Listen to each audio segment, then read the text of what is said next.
కొడంగల్ దగ్గర లగచర్ల అనే ప్రాంతంలో ప్రజలను ముప్పతిప్పలు పెట్టి కాంగ్రెస్ పార్టీ చేస్తున్న అన్యాయం ఏదైతే ఉందో ఆ భూములను తీసుకోవాల్సిన అవసరం ఏముంది అంటారు? ప్రజలని ముప్పు తిప్పలేం పెట్టలేదమ్మా. లగచర్ల కన్నా ముందే పోలేపల్లి అనేటువంటి ఒక గ్రామం ఉంది. అంతకుముందు గ్రామాల్లో కలెక్టర్ గారు వెళ్ళి ప్రజాభిప్రాయ సేకరణ బలవంతంగా లాక్కొని తన్ని గుద్ది భూములు లాక్కోవటలే. అసలు మీరేమనుకుంటున్నారు? మీ ఆలోచన ఏంది? మా ప్రభుత్వం ఆలోచన ఇది. ఈ ప్రాంతాన్ని పారిశ్రామికంగా అభివృద్ధి చేయాలా? మాకు 1600 ఎకరాలు కావాలా? ప్రభుత్వ భూమి సగం ఉన్నది, సగం రైతు 600 ఎకరాలు సుమారు రైతుల భూమి ఉన్నది. కాబట్టి మీరు కనుక ఆ భూమిని ఇచ్చినట్లయితే మేము అభివృద్ధి చేస్తాం, మీకు ఉద్యోగాలు ఇస్తామని చెప్పి ప్రభుత్వ అధికారులు కలెక్టర్లు అక్కడికి వచ్చే సమావేశం. కలెక్టర్లు వచ్చే సమావేశాన్ని అందులో రౌడీలు గూండాలు చేరి, బీఆర్ఎస్ గూండాలు చేరి కలెక్టర్ పైన దాడి చేయొచ్చా? ఇది తప్పు కాదా? పోలీసులు ముందు ఏమన్నా లాఠీచార్జ్ చేశారా? పోలీసులు లాఠీచార్జ్ చేయలేదు, పోలీసుల ప్రమేయమే లేదు. ఒక ఐఏఎస్ ఆఫీసర్లు, జిల్లా కలెక్టరు వెంకటరెడ్డి అనేటువంటి డెవలప్మెంట్ అధికారి, కొడంగల్ మొత్తం ప్రాంత అభివృద్ధి అధికారి, వీళ్ళంతా అక్కడికి రప్పించి వ్యూహాత్మకంగా ఒక పథకం ప్రకారం కొడవళ్ళు, రాడ్లు, కారాలు ఇవన్నీ తీసుకొని వాళ్ళ మీద కారు దిగంలోనే ఎంత పెద్ద బండలు వేశారు చూడండి. ఆ విధంగా దాడి చేయటం చూస్తే నాకు చాలా చాలా చాలా అసలు ఘోరమైనటువంటి చర్య, ఆటవికమైనటువంటి చర్యగా నేను చెప్తాను. ఇది ఇంకో విషయం ఏంటంటే వీరప్పన్ కూడా మన తెలుగు బిడ్డ పందిళ్ళపల్లి శ్రీనివాస్ అని ఒక ఐఎఫ్ఎస్ అధికారి, తెలుగువాడు, రాజమండ్రి చెందినవాడు. అతను వీరప్పన్ని పట్టుకుంటే వీరప్పన్ అతని చెర నుంచి తప్పించుకొని పోతే మళ్ళీ వీరప్పనే కనుక ఆయన పిలిచి వీరప్పన్ నేను లొంగిపోతా అని చెప్పి తమ తమ్ముడు ద్వారా కబురు పంపి ఆ అధికారిని అడవిలోకి రప్పించి కిరాతకంగా చంపినట్లు ఈ అధికారిని కూడా, ఈ కలెక్టర్ని కూడా చంపే ప్రయత్నం చేశారు ఆ దుర్మార్గులు, ఆ కిరాతకులు. దీన్ని ప్రజాస్వామ్యవాదులు ఎవరు కూడా సమర్థించొద్దు. ఇది చాలా దుర్మార్గమైన చర్య. కలెక్టర్ మిమ్మల్ని ఏమైనా బలవంతంగా ఇవ్వమని అడిగిందా? మీ అభిప్రాయాన్ని తెలుసుకోవడానికి వస్తుంటే పక్క గ్రామంలో ప్రజలు ఏం చెప్పారు? కొంతమంది 50% మంది మేము స్వచ్ఛందంగా భూమి ఇస్తామన్నారు. ఒక 30-40% మంది ఏమన్నారు? మాకు మార్కెట్ రేటు ప్రకారం ధర చెల్లించి మా భూములు తీసుకోండి అన్నారు. కలెక్టర్ రాసుకున్నారు. కొంతమంది మేము భూములు ఇవ్వము అన్నారు, మేము వ్యవసాయమే చేసుకుంటాం అన్నారు. లాక్కున్నారా పక్క గ్రామంలో భూములు లాక్కుంది. మరి ఈ లగచర్లలో కూడా అదేవిధంగా అభిప్రాయ సేకరణ జరగాలి. కలెక్టర్ రాసుకొని ప్రభుత్వానికి నివేదిక చెప్తారు, ఇగో ఇట్లా ఉన్నది ప్రజల అభిప్రాయం ఇది. కానీ అక్కడ సురేష్ అనేటువంటి గూండా, బీఆర్ఎస్ గూండా, పట్నం నరేందర్ రెడ్డి, కేటీఆర్, వీళ్ళందరూ కూడా, కేటీఆర్ కూడా అవినీతి ఉచ్చు బిగుస్తుంది కదా. ఫార్ములా కార్ రేసుల్లో అవినీతిగా 55 కోట్ల రూపాయలని ఎటువంటి అనుమతులు లేకుండా, కేంద్ర ప్రభుత్వ అనుమతి లేకుండా, రిజర్వ్ బ్యాంక్ ఆఫ్ ఇండియా అనుమతులు లేకుండా నేరుగా విదేశీ ప్రైవేట్ సంస్థల ఖాతాలు ఎట్లా బదిలీ చేసిండు? అది చట్టవిరుద్ధం అని తెలిసి కూడా బదిలీ చేసినట్టు అక్కడ అవినీతి జరిగింది. కాబట్టి ఈ అవినీతి ఉచ్చు కాళేశ్వరంలో కూడా అధికారులు మొత్తం justice Pinakini Ghosh sitting judge గారు విచారణ జరుపుతున్నారు. అందులో అవినీతి జరిగిందని కళ్ళ ముందు కనపడుతుంది. అంత పటిష్టంగా కట్టిన ప్రాజెక్ట్ అని చెప్పి వాళ్ళే డబ్బాలు కొట్టుకున్న తర్వాత ఏ విధంగా మరి పిల్లర్లు కూలిపోయే ప్రమాదం ఏర్పడింది. కాబట్టి విచారణ జరుగుతుంది. ఆ విచారణ పూర్తయింది. అధికారులు మొత్తం ఏం చెప్పారు? ఇంజనీరింగ్ అధికారులు మొత్తం కూడా మా ప్రమేయం లేదు, ఇది ఆ ప్రభుత్వంలోని కేసీఆర్, కేటీఆర్, హరీష్ రావు చేసిన తప్పు అని వాళ్ళు తప్పించుకున్నారు, సంతకాలు పెట్టారు. ఇప్పుడు వీళ్ళకు కూడా నోటీసులు ఇచ్చి ఆ పినాకిని ఘోష్ అనేటువంటి జస్టిస్ గారు రేపో మాపో వీళ్ళని కూడా విచారణ పిలుస్తారు. విచారణ ముగుస్తుంది, తెలిసిపోద్ది కదా. ఆ అవినీతి, కాళేశ్వరం అవినీతి ఉచ్చు బిగుస్తుంది. ఇంకొకటి విద్యుత్ కొనుగోళ్లలో తీవ్రమైన అవినీతి జరిగింది.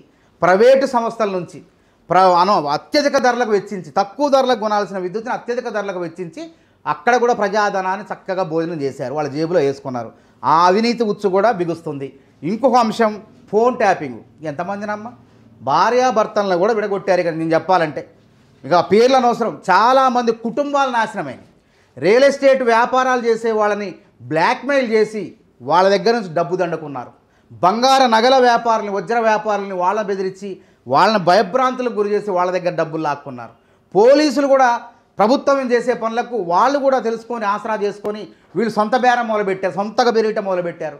అందుకే ఇప్పుడు చాలామంది పెద్ద పెద్ద అధికారులు జైల్లో ఉన్నారు. భుజంగరావు లాంటి వాళ్ళు, తిరుపతి రావు లాంటి వాళ్ళు, తిరుపతి అన్న లాంటి అధికారులు జైల్లో ఉన్నారు. ఇంకా ప్రభాకర్ రావు లాంటి ఇంటెలిజెన్స్ అధికారి విదేశాల్లో తలదాచుకుంటాడు. రేపు మాపు ఆయన భర్త కూడా పడతారు. కాబట్టి వీటన్నిటిని తప్పించుకోవడం కోసం, పక్కదారి పట్టించడం కోసం సక్రమంగా జరుగుతున్న ప్రజాభిప్రాయ సేకరణను కావాలని విధ్వంసం దృష్టించినటువంటి చరిత్ర, నీతి చరిత్ర కేటీఆర్ది. కాబట్టి కేటీఆర్ పేరు కూడా చేర్చారు అక్కడ. ఆ ఫోన్లో 40-50 సార్లు మాట్లాడుకున్న సురేష్, ఇంకా దొరకలేదు సురేష్. ఆ నిందితుడు, ఆ గూండా, బీఆర్ఎస్ గూండా దొరకలేదు. అసలు సురేష్ అనే వ్యక్తి కూడా భూమే లేదు. భూమి లేనప్పుడు నీకేం నొప్పి? భూమి ఉన్న రైతులు ఉన్నారు, నీకు ఆ భూమి ఎక్కడ సేకరణ జరుగుతుందో ఆ సేకరణ ప్రభుత్వం సేకరించే పరిధిలో కుంట జాగా లేదు సురేష్కి. అదేవిధంగా అరెస్ట్ అయినటువంటి 20-30 మందిలో కూడా ఆ 30 మందికి కూడా కుంట జాగా లేదు అక్కడ. భూములు లేని వాళ్ళు వీళ్ళంతా కావాలని రాజకీయ దురుద్దేశంతో రాష్ట్ర ప్రభుత్వాన్ని అస్థిరపరిచేందుకు రేవంత్ రెడ్డి గారి మీద, అంటే ఆయన నియోజకవర్గం కాబట్టి ఆయన యొక్క ప్రతిష్టకు భంగం కలిగే విధంగా ఆ నియోజకవర్గంలో ఈ విధ్వంసానికి పాల్పడ్డారు. మరోసారి వీరప్పని గుర్తు చేసుకుంటే, వీరప్పని ఏ విధంగా కిరాతకంగా అధికారిని చంపారో, ఆయన అక్కడ అధికారిని చంపితే వీళ్ళు అధికారిని చంపే ప్రయత్నం చేశారు. ఘోరంగా అసలు అధికారి అయితే ఎంత భయపడిందంటే జరిగిన సంఘటన కూడా చెప్పుకోలేకపోయింది ఆయన. అంత భయభ్రాంతులకు గురి చేశారు. కానీ కళ్ళ ముందు వీడియోలు ఉన్నాయి, పోలీసులు ఉన్నారు, కేసులు నమోదు చేశారు, అరెస్టులు కొనసాగుతున్నాయి. దాన్ని వీళ్ళు తప్పు చేసింది కాక దాన్ని అటుదిప్పి ఇడిదిప్పి దొడ్డిదారులు తప్పించుకునే ప్రయత్నాలు చేస్తున్నారు. కాబట్టి ప్రభుత్వం ఎట్టి పరిస్థితుల్లో విడిచిపెట్టదు. మేము గుంజుకోలే. వాళ్ళు మల్లన్న సాగర్లో ఏం చేశారు? మల్లన్న సాగర్లో రైతులు భూములు ఇవ్వనంటే వాళ్ళపై లాఠీ చార్జ్ చేసి ఈ నానా బీభత్సం సృష్టించి చేస్తే మేము అండగా ఉన్నాం రైతులకి. కానీ ఎక్కడ కూడా ఏ అధికారి పైన కూడా దాడి చేయలే. అక్కడ సిద్దిపేట కలెక్టర్గా ఉన్నటువంటి వెంకట్రామరెడ్డి గారు తర్వాత ఎమ్మెల్సీ అండి, ఎంపీ చేసి ఓడిపోయిండు. ఆయన మీద కాంగ్రెస్ కార్యకర్తలు దాడి చేశారా? అక్కడ ఉన్నటువంటి మా నాయకులు ఏమైనా ఉసుగొలిపారా? రేవంత్ రెడ్డి ఏమన్నా కలెక్టర్పై దాడి చేయమని చెప్పిండా? కానీ మేమేం చేసినాం? ప్రభుత్వం మాట వింటలేదు. ఇంకా ఎన్నో మార్గాలు ఉన్నాయి.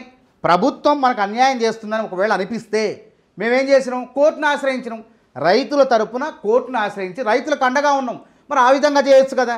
అంటే పక్క ఊర్లలో సర్వేకి, అభిప్రాయ సేకరణకి రైతులు సహకరించారు. ఈ ఊర్లో వచ్చేసరికి కావాలని మరి ఎరవేసి ఆ రైతు అధికారిని ముందుకు తీసుకెళ్ళిపోయి వీళ్ళు పెట్టిన దగ్గర కాకుండా కావాలని గలాటా సృష్టించి అంశాలని కేటీఆర్ అరెస్టును పక్కదారి పట్టించే విధంగా ఇది చర్చ కావాలి. రేవంత్ రెడ్డి నియోజకవర్గంలో ఈ విధంగా అయితే రేవంత్ రెడ్డి ప్రతిష్ట దెబ్బతింటుంది అనేటువంటి దురుద్దేశంతో చేసినటువంటి కుట్ర కోణం ఇందులో దాగుంది. కాబట్టి ఎవరిని వదిలిపెట్టము. మేము రైతులకు అన్యాయం చేసేవాళ్ళం కాదు. ఆ ఫార్మా కూడా వీళ్ళు ఏం చేశారు? కందుకూరు, మహేశ్వరం, ఈ ముచ్చెర్ల ప్రాంతాల్లో 20,000 ఎకరాలు సేకరించే ప్రయత్నం చేశారు. రైతులు ఒప్పుకోలేదు. చాలామంది రైతులు ఒప్పుకోలేదు. బలవంతంగా లాక్కున్నప్పటికీ రేవంత్ రెడ్డి గారి ఆలోచన ఏంటంటే ఎప్పుడు కూడా హైదరాబాద్ నగర అభివృద్ధేనా? అంటే మిగతా జిల్లాలు అభివృద్ధి చెందొద్దా? నల్గొండ అభివృద్ధి జరగొద్దా? వెనకబడిన పాలమూరు అభివృద్ధి జరగాలా వద్దా? కాబట్టి ఈ 20,000 ఎకరాలు ఇక్కడ ఎందుకు చేయాలా? ఈ హైదరాబాద్ నగరం ఎందుకు? నల్గొండ కూడా అభివృద్ధి చెందాలా, వికారాబాద్ జిల్లా అభివృద్ధి చెందాలని చెప్పి ప్రతి చోట కూడా 1600, 1500 అంటే వికేంద్రీకరణ. ఈ ఫార్మా కూడా ఎట్లాంటి ఫార్మా? అది కలుషితం ఉండదు, ఎటువంటి హాని జరగదు, పర్యావరణానికి ముప్పు లేదు. దాని పేరే గ్రీన్ ఫీల్డ్ ఫార్మా. అందులో వ్యర్థాలు, పారిశ్రామిక ఔషధ వ్యర్థాలన్నీ కూడా భూగర్భంలో కలిసిపోయి ఎక్కడో దూరంగా వెళ్ళిపోయి మళ్ళీ అవి కూడా ఏంది మనకు ఉపయోగపడే ఖనిజ లవణాలను తయారు చేస్తాయి. భూమిలో మళ్ళీ విషవాయువులను వెదజల్లవది. ఆ యొక్క ఈ సాంకేతిక పరిజ్ఞానం ద్వారా ఆ భూమిలో కలిసిన వ్యర్థాలన్నీ కూడా మనకు ఉపయోగపడేటువంటి ఖనిజ లవణాలనే తయారు చేస్తాయి తప్ప మనుషులకు హాని కలిగించే, భూమికి పర్యావరణానికి హాని కలిగించే వ్యర్థాలను ఇంత చక్కనిటువంటి పరిశ్రమను పెట్టి మీకు ఉపాధి కల్పిస్తామంటే ఇస్తే ఇవ్వాలా, ఇవ్వనంటే ఇవ్వమని చెప్పాలి. అంతేగాని దాడి చేయటం అనేది అప్రజాస్వామికమైన ఆటవిక చర్యగా కాంగ్రెస్ పార్టీ భావిస్తుంది. అందుకే వాళ్ళపైన చట్ట ప్రకారం ఎంతటి వాళ్ళైనా సరే చట్ట ప్రకారం చర్య తీసుకున్నాం. అంటే అక్కడ ఏదైతే రచ్చ చేశారో వాళ్ళందరూ బీఆర్ఎస్ వాళ్ళే అంటారు. 100% వాళ్ళు నిన్న చూడండి స్టేట్మెంట్ కూడా రాసి ఇచ్చారు. అక్కడ SC/ST కమిషన్ పోతే వాళ్ళు మాకు సంబంధం లేదు, మా పని గొడవ చేయటం కాదు, కలెక్టర్ గారు వస్తే మేము చెప్పుకోవాలనుకున్నాం. అంతేగాని కలెక్టర్ పైన దాడి చేయటం అనేది మేము కూడా ఒప్పుకోము, ఇది తప్పుడు చర్య, వీళ్ళెవరో బయట వ్యక్తులు చేశారు, గూండాలు చేశారని ప్రజలే రాతపూర్వకంగా రాసిస్తే సోషల్ మీడియాలో అవుతుంది. వాస్తవం కనుక్కోండి, నేను అబద్ధం చెప్పట్లే. కాబట్టి గతంలో వాళ్ళు ఆ విధంగా బలవంతం చేసి భూములు లాక్కొని రైతులు నడిపించి ఆ రోజు ఇస్తే మేము మాట్లాడినాం, ఎద్దేడ్చిన వ్యవసాయం, రైతేడ్చిన రాజ్యం బాగుపడదని చెప్పి మేము పెద్ద ఎత్తున పోరాటాలు చేసినాం. కానీ మేము ఆ పని చేస్తాం ఈరోజు.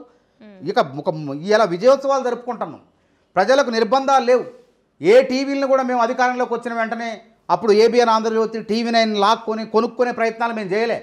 ప్రజాస్వామ్యంగా చట్ట ప్రకారం పని చేసుకుంటూ పోతున్నాం తప్ప ఎక్కడ కూడా ఎవరిని కూడా ఇబ్బంది పెట్టే ప్రయత్నాలు చేయట్లేదు.